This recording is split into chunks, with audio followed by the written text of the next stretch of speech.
दोस्तों, यदि आप बेरोजगार हैं और आपके पिता रिटायर्ड सरकारी कर्मचारी या अधिकारी हैं तो यह खबर आपके लिए है।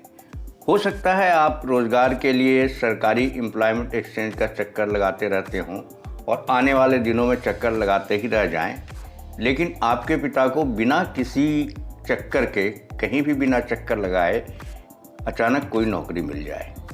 यह हो सकता है। जी हाँ, मोदी सरकार कुछ ऐसी ही तैयारी कर रही है जिससे आपके पिता के लिए जॉब पाना आपसे ज़्यादा आसान होने वाला है, जबकि आपके पिता रिटायर्ड हो चुके हैं, अपनी पूरी सर्विस करने के बाद घर में आराम कर रहे हैं। लेकिन आप अभी युवा हैं और आपके लिए अभी जीवन को शुरू करना है, इसलिए आप रोज़गार की तलाश कर रहे हैं, नौकरी की तलाश कर रहे हैं। हम सभी जानते हैं, मोदी सरकार के बारे में यह बात जानते हैं कि मोदी सरकार योजनाएं बनाने और लागू करने में बहुत ही फास्ट हैं। इनकी गति बहुत तेज़ है और पिछले 7 वर्षों में न जाने कितनी योजनाएं बनी और लागू हुई और अभी चल रही हैं। यदि आप इन सभी योजनाओं की एक लिस्ट बनाएं तो हो सकता है कि यह लिस्ट 1-8 किलोमीटर लंबी हो जाए। और सरकार की यह भी खासियत है कि उसकी हर योजना समाज के किसी न किसी वर्ग को टारगेट कर बनाई जाती है। हर योजना के बल पर देश और समाज के अलग अलग तबके के लोगों को लुभाने की कोशिश की जाती है। मसलन ग्रामीण महिलाओं के लिए अलग योजना, तो शहरी महिलाओं के लिए अलग, गांव जवार के मजदूरों के लिए अलग, तो शहर के मजदूरों के लिए अलग, गांव के गलियों में खेलने वाले बच्चों के लिए अलग योजना, तो शहर की सड़कों पर घूम रहे बच्चों के लिए अलग योजना, छोटे किसान के लिए अलग, तो बड़े किसानों के लिए अलग। कहने का मतलब यह है कि मोदी सरकार अपनी अलग अलग योजनाओं से देश के अलग अलग तबके के लोगों को टारगेट करती है और उन्हें अपने में इंगेज भी रखती है।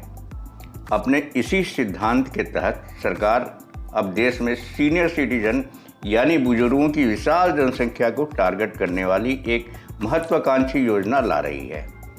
हालांकि यह योजना अभी बहुत प्रारंभिक स्तर पर है और इसकी तैयारी ही चल रही है, लेकिन यदि यह योजना लागू हो गई तो देश के सीनियर सिटीजन तो मोदी सरकार के फ़ैन हो जाएंगे, क्योंकि उनको घर बैठे बिठाए एक नया जॉब मिल जाएगा, नई नौकरी मिल जाएगी, इनकम शुरू हो जाएगी नई।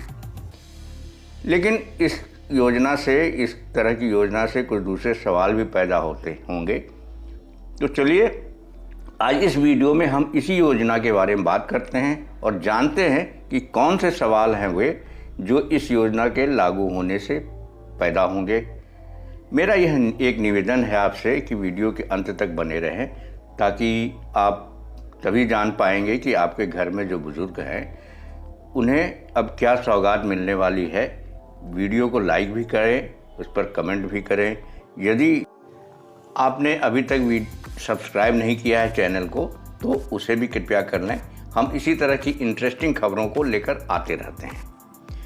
आपको यह जानकर हैरानी होगी कि मोदी सरकार अब सीनियर सिटीजन के लिए रोजगार दफ्तर यानी एम्प्लॉयमेंट एक्सचेंज खोलने वाली है, ताकि जो बुजुर्ग रिटायरमेंट के बाद भी रोजगार करना चाहते हैं तो उन्हें रोजगार मिल सके। यह रोजगार दफ्तर युवाओं के लिए चल रहे रोजगार दफ्तर जैसा नहीं होगा। बुजुर्गों को इसका चक्कर नहीं लगाना पड़ेगा, इसकी ज़रूरत नहीं पड़ेगी, क्योंकि यह एक वेब पोर्टल होगा जो ऑनलाइन काम करेगा। इस रोजगार दफ्तर का नाम होगा सेक्रेट, यानी senior able citizens for reemployment in dignity. यह web portal social justice and employment मंत्रालय के तहत काम करेगा। इस पोर्टल में कई तरह के जॉब मॉडल होंगे, जैसे full time, part time, freelance आदि।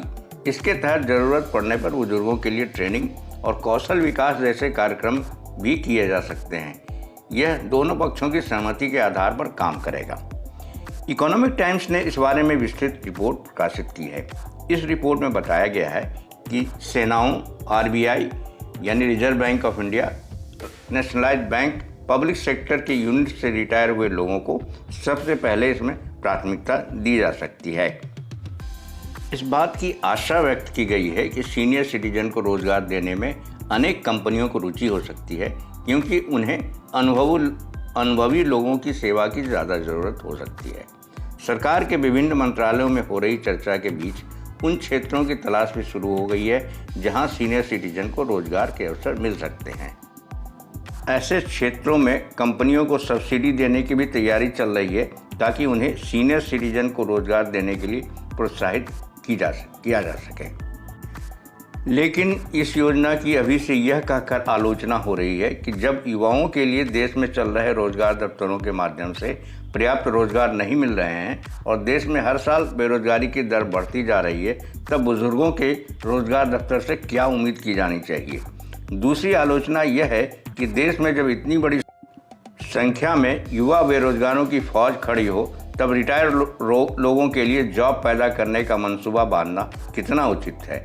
एक स्थिति की कल्पना कीजिए, मान लीजिए एक घर में एक रिटायर पिता और अपने बेरोजगार बेटों के साथ रहता हो और सीनियर सिटीजन रोजगार दफ्तर के माध्यम से पिता को जॉब मिल जाए और बेटों को नहीं मिले, तो कैसा चलेगा, तो कैसा लगेगा, ये सोचिए जरा।